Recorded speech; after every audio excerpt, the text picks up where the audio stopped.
सोनीपत में बीडीपीओ कार्यालय पर सरपंच लगातार अनिश्चित काल के बाद सोनीपत जिले के अलग अलग ब्लॉक के सरपंच, पंच और पार्षदों ने मिलकर सड़कों पर उतरकर ई टेंडरिंग का विरोध किया है। महिला सरपंचों ने मोर्चा संभालते हुए ई टेंडरिंग और राइट टू रिकॉल को वापस लेने की मांग की है। ऐलान ये किया गया है कि सरकार दोनों नियम अगर वापस नहीं लेती तो पूरे प्रदेश भर में गांव के लोगों को भी शामिल किया जाएगा और आंदोलन तेज किया जाएगा। मिनी सचिवालय पर भारी संख्या में सरपंचों ने पहुंचकर प्रदेश के मुख्यमंत्री के नाम ज्ञापन सौंपा। प्रदेश भर में ई टेंडरिंग को लेकर सरपंच लगातार विरोध कर रहे हैं और इसी कड़ी में सोनीपत के बीडीपीओ कार्यालय से लेकर मिनी सचिवालय तक भारी संख्या में सरपंचों ने सड़कों पर उतरकर प्रोटेस्ट किया और मिनी सचिवालय पहुंचकर प्रदेश के मुख्यमंत्री के नाम ज्ञापन सौंपा और कहा कि सरकार द्वारा लागू की गई ई टेंडरिंग और राइट टू रिकॉल के नियम को वापस ले, अन्यथा बड़े स्तर पर हरियाणा लेवल पर आंदोलन किया जाएगा और प्रत्येक गांव से सरपंच से लोगों को भी साथ लेकर सरकार के खिलाफ मोर्चा निकालेंगे। वहीं सरपंची में 50% महिलाओं की भागीदारी मिलने के बाद अब महिलाएं सड़कों पर भी नजर आई हैं और ई टेंडरिंग को लेकर सरकार से नियम वापस लेने की मांग कर रही हैं। पार्षद संजय बड़वासनी ने कहा कि 2 साल से विकास कार्य रुके हुए हैं और अब विकास कार्यों में बढ़ोतरी करने के बजाय सरकार ने ई टेंडरिंग के माध्यम से काम कराने का नियम लागू किया है, जो कि सरपंचों के खिलाफ है। ई टेंडरिंग प्रणाली ग्रामीण स्तर पर किसी भी सूरत में लागू नहीं हो सकती। वहीं उन्होंने ये भी कहा कि इससे भ्रष्टाचार को बढ़ावा मिलेगा। वहीं उन्होंने मांग की है कि जिस प्रकार से प्रदेश के पंचायत मंत्री राइट टू रिकॉल की बात करते हैं, ये नियम मंत्रियों और विधायकों पर भी किया जाना चाहिए। वहीं गुणा गांव की महिला सरपंच मंजू ने कहा कि जब तक सरकार ई टेंडरिंग और राइट टू रिकॉल को वापस नहीं लेगी, कोई भी सरपंच से वापस नहीं हटेगा। वहीं उन्होंने कहा कि गांव में व्यवस्था शहरों के मुकाबले अच्छी नहीं होती है और 2 लाख में गलियों का निर्माण कार्य भी नहीं हो पाएगा। वहीं 2 साल से गांव में कोई भी विकास कार्य नहीं हो पाया। गांव के लोगों ने इस उम्मीद पर उन्हें सरपंच बनाया है कि 2 साल में जो कार्य नहीं हुए अब जल्दी गांव में विकास कार्य होंगे, लेकिन ई टेंडरिंग के माध्यम से एक बार फिर विकास कार्यों में अटकल आएगी। महिला ने बताया कि पढ़ी लिखी पंचायतें अब आगे आई हैं और एक महिला सरपंच होने के नाते महिलाओं को आगे लेकर आएं और ग्रामीण स्तर पर विकास करें। सरकार ने उनके हाथ बांध दिए हैं कि 2 लाख में किस प्रकार से काम कर पाएंगी। लेकिन कह रहे डीसी साहब यहाँ पे नहीं है, हमारी मांग है और हम अल्टीमेटम भी देना चाहते हैं। आज तो एक ज्ञापन हमने जो बीडीओ ऑफिस से हम पैदल चल के आए यहाँ पे, उसके बाद इस आंदोलन को और तेज किया जाएगा। क्योंकि ये खाली सरपंच की लड़ाई नहीं है, ये प्रत्येक हर एक ग्रामीण की लड़ाई है। क्योंकि जो विकास कार्य जो ठप पड़े हुए हैं वो हर ग्रामीण के हैं। तो हम इस जो हरियाणा स्तर पर भी इस प्रकार का कॉल आज हमने सोनीपत जिले में करा, दूसरे जिले के जो सरपंच हो गए, जो जिला परिषद मेंबर है, जो ब्लॉक समिति के मेंबर है, जितने भी पंचायत सदस्य हमारे साथी है, हम सबको लेकर इस लड़ाई में लड़ेंगे। ये लड़ाई प्रत्येक ग्रामीण के विकास की लड़ाई है और इस लड़ाई को किसी भी स्तर में हम पीछे नहीं रहने देंगे। सरकार के ने जो ये ई टेंडरिंग की व्यवस्था और राइट टू रिकॉल का कानून बनाया है, इसके विरुद्ध हम यहाँ इकट्ठा हुए हैं। उसी के लिए हमारा धरना यहाँ चालू है और जब तक सरकार इसको वापस नहीं लेगी, किसी भी सूरत में कोई भी सरपंच पीछे नहीं हटेगा। हमारा ये जो हमने शुरू किया है, ये ऐसे ही जोरों शोरों पे चालू रहेगा। कोई भी हमें पीछे नहीं हटा सकता है। हमारी जो पंचायत मंत्री हैं, उन्हें ये वापस लेना ही पड़ेगा। देवेंद्र बबली जी हैं, उनको हम ये बताना चाहेंगे कि अगर आप ये राइट टू रिकॉल करवाना चाहते हो तो ये पहले अपने ऊपर करवा के देखो। सरपंच जो हैं ये ऐसे ही नहीं बढ़ के आते हैं। हम भी गांव के अंदर रहे हैं, गांव के लोगों ने विश्वास करके ही हमें बनाया है। भाई ऐसा है कि सरकार ने तो कर दिया, 2 लाख का चालू कर दिया है। 2 लाख के अंदर होता क्या है, आप गाँव में देखोगे, गली भी बनाओगे, 3-4 लाख से कम वो भी नहीं बनती है।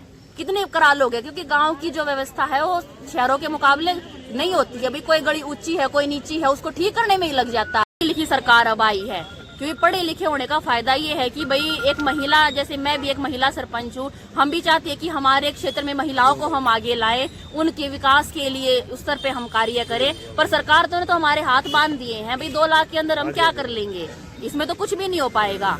तो हम इसके बिल्कुल खिलाफ है। हम इसको कुछ भी करके हम इसको ऊपर नहीं जाने देंगे। प्रोटेस्ट आज जो सरपंचों की एकता है, सरपंच इकट्ठे हुए हैं क्योंकि हमारे खिलाफ जो है, सरपंचों के खिलाफ एक राइट टू रिकॉल का एक कानून पास किया है, जो कि एक काला कानून है। इस कानून को सबसे पहले विधानसभा में और पार्लियामेंट में पहले लागू किया जाना चाहिए। उसके बाद उसका रिजल्ट देखकर फिर जो है इस कानून को छोटी सरकार यानी कि पंचायतों के ऊपर इसको लागू किया जाना चाहिए। उसके बाद हमारी दूसरी सबसे बड़ी और अहम मांग है, सरकार ने जो ई टेंडरिंग के जरिए एक सरपंचों के हाथ बांध दिए हैं, सरपंच काम नहीं करा सकते। 1,99,000 तक का हम काम करा सकते हैं, जिसमें 18% टैक्स कटता है। 36,000 सीधे सीधे वो कट गए। बचे हुए पैसे से हम क्या काम करा सकते हैं? इतनी भारी लोगों को भारी उम्मीद है। 2 साल से ठप पड़े हैं विकास कार्य। 2 साल बाद सरपंच चुन के आए हैं, हर गांव से सरपंच चुन के आए हैं, जनता के नुमाइंदे हैं, और उन जो सरपंच चुन के आए हैं उनकी जवाबदेही है उनके वोटरों के प्रति। जो लोग गांव में लोग रहते हैं उनके प्रति उनकी जवाबदेही है, उनको जवाब देना पड़ता है काम का। जो लोग दूर दराज से आते हैं, मान लो कोई पानीपत से, जींद से या कोई रोहतक से आके हमारे यहाँ काम करके चला गया ठेकेदार, वो आदमी चला गया, जवाबदेही हमारी है, हमने जवाब देना पड़ेगा उसको। आने वाले तय मांग हमारी ये मांग है कि ये ई टेंडरिंग व्यवस्था बिल्कुल एक सिरे से बंद कर दी जाए, राइट टू रिकॉल वापिस हो, और सभी सरपंचों को कम से कम 20 लाख रुपए तक का अधिकार उसके अपने गांव में खर्च करने का अधिकार दिया जाना चाहिए। पूरा हरियाणा एकजुट होने वाला है। मैं हरियाणा सरकार को, माननीय मुख्यमंत्री को, माननीय हमारे पंचायत मिनिस्टर देवेंद्र बबली जी को ये बताना चाहता हूँ, पूरे हरियाणा के सरपंच, पंच और ब्लॉक समिति और जिला परिषद इसमें एकजुट होने जा रही है। मैं माननीय मुख्यमंत्री जी से और आदरणीय देवेंद्र बबली जी से बताना चाहता हूँ कि आप तुरंत ये राइट टू रिकॉल वापिस लो और ई टेंडरिंग व्यवस्था को बंद करो। श्याम वशिष्ठ की रिपोर्ट। प्रदेश सरकार के खेल मंत्री पर चल रहे विवाद को लेकर इंडियन नेशनल लोकदल के सोनीपत जिला अध्यक्ष कृष्ण मलिक और महिला अध्यक्ष राज बाला ने पत्रकार वार्ता कर खेल मंत्री के तुरंत गिरफ्तारी और इस्तीफे की मांग की है। उन्होंने कहा कि जब तक संदीप सिंह को उनके पद से बर्खास्त नहीं किया जाता, तब तक जांच निष्पक्ष तरीके से नहीं हो पाएगी। उन्होंने कहा कि पुलिस द्वारा बनाई गई टीम पीड़िता से कई घंटे पूछताछ करती है और खेल मंत्री को मंत्री होने के नाते कुछ ही मिनटों में छोड़ दिया जाता है, जो कि बिल्कुल गलत है। उन्होंने कहा कि यदि सरकार उन्हें पद से तुरंत बर्खास्त नहीं करती तो इनेलो और प्रदेश की जनता बड़ा आंदोलन करने के लिए सड़कों पर उतरेगी, जिसकी जिम्मेदार सरकार होगी। महिला कोच दीक्षा डागर के साथ बहुत ही अभद्र व्यवहार किया है और उसको इज्जत लूटने की कोशिश की, फिर भी सरकार उसको सिर्फ एक महकमा वापस ले लिया, लेकिन मंत्री जो का जो स्टेटस वही है।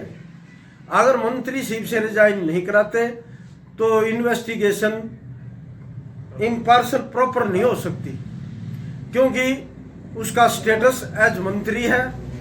और जो एसआईटी जो चंडीगढ़ पुलिस जाती है वो उसकी कोठी पर जाती है, वही स्टेटस ट्रीटमेंट होता है जो एक मंत्री का होता है। एक आरोपित जो मुलजिम है उसके हिसाब से नहीं होता। और इधर दूसरी तरफ जो महिला कोच है जो पीड़ित है, उसको 4-4, 5-5 घंटे तक उसकी पूछताछ उसे हो रही है। ऐसा माना जा रहा है अब वही आरोपित है, वही दोषी है, लेकिन उसकी एक मंत्री जी को कोई भी उसके घर जाते हैं, आराम से ऐसा स्टेटस मिलता है, 5-7 मिनट उससे पूछते हैं और वापस आ जाते हैं। मेरी तो सरकार से, आपके माध्यम से मुख्यमंत्री से यह है, उसको मंत्रीशिप से बर्खास्त किया जाए, जब ही इसकी इंक्वायरी प्रॉपर ढंग से हो सकती है, नहीं तो प्रभावित करेगा ही। ऐसा एक पुलिस ऑफिसर जाता है मंत्री के पास, उसको हेजिटेट होती है, उससे वो सारी बात पूछ नहीं सकता। हमारी ये प्रार्थना है सीएम से, उसको वहां बर्खास्त किया जाए, नहीं तो हमारी सभी समाज के आदमी, अकेली पार्टी इनेलो ने नहीं, समाज के सभी आदमी रोडों पर उतर जाएंगे, चक्का जाम कर देंगे। महिला जब खेत को बाढ़ खाने लग जाती है तो वो उपज पैदा नहीं होती। एक खेल मंत्री है, अगर वही इसको अपने डिपार्टमेंट को, कोचों को, उनके साथ ऐसा व्यवहार करेगा तो खिलाड़ियों को उनका क्या प्रभाव पड़ेगा, इस समाज में हमारी महिलाओं की इज्जत क्या रहेगी। कोई भी प्लेयर आगे नहीं आएगा खेलने के लिए। मुख्यमंत्री संदीप हरियाणा सरकार में मंत्री है, उन्होंने जो शीला दीक्षा डागर है, जो दीक्षा डागर को जो इतने गंदे व्यवहार के साथ, उनके साथ जो व्यवहार किया है, उसकी हमने सारी महिलाएं हरियाणा की उनकी बहुत जोर से उनकी हम निंदा करते हैं। और हमने 5 तारीख को राज्यपाल को भी सभी महिलाओं ने मिलकर के बहन सुमित्रा और सुनैना जी के नेतृत्व में हमने राज्यपाल को भी एक ज्ञापन दिया था कि मंत्री जी को बर्खास्त किया जाए। उसके बावजूद भी मंत्री को बर्खास्त नहीं किया जा रहा। और जो दीक्षा बहन है उसको 8-8 घंटे की पूछताछ की जाती है, जबकि आरोपी तो मंत्री जी हैं और आरोपी उस महिला को बनाया जा रहा है, उसको पुलिस 8 घंटे तो कैसे ले घूम रही है। तो हम सभी यही कहते हैं कि अब तो खापों ने भी मंत्री का इतना बहिष्कार कर दिया है। और मैं तो ये सबसे बड़ा दुर्भाग्य मानती हूँ कि हमारा सीएम होते हुए खट्टर साहब ने एक बयान दिया कि ऐसे बयान देने से कोई दोषी नहीं हो जाता।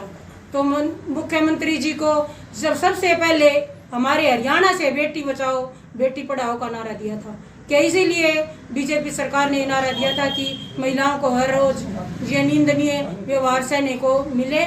तो मैं एक महिला कोच की दावत देती हूँ कि एक महिला ऐसे ही कोई अपने ऊपर इतना बड़ा लांछन नहीं लगा लेती कि जब हुआ है तभी उस बहन ने आगे उठा करके, मैं तो उसकी बहुत सराहना करती हूँ कि कोई महिला तो आगे आई, नहीं तो बहुत सी महिलाएं ऐसे दब के रह जाती है। एक मंत्री उसने बेचारी ने फोन किया डीजीपी को भी, तो वहां से जवाब आता है कि इतने बड़ा पंगा लेने की जरूरत नहीं, आप चुपचाप घर में बैठ जाओ। मैं तो उस बहन की बहुत ज्यादा दावत देती हूँ कि इसने सरकार में होते हुए एक मंत्री के खिलाफ इतनी बड़ी आवाज उठाने का काम किया है। तो हम सब ने राज्यपाल को भी 15 दिन का टाइम दिया था और इस सरकार से भी हम ये प्रार्थना करते हैं कि जल्दी से जल्दी उसके मंत्री पद से बर्खास्त किया जाए और उस बहन को न्याय मिले। Bureau report.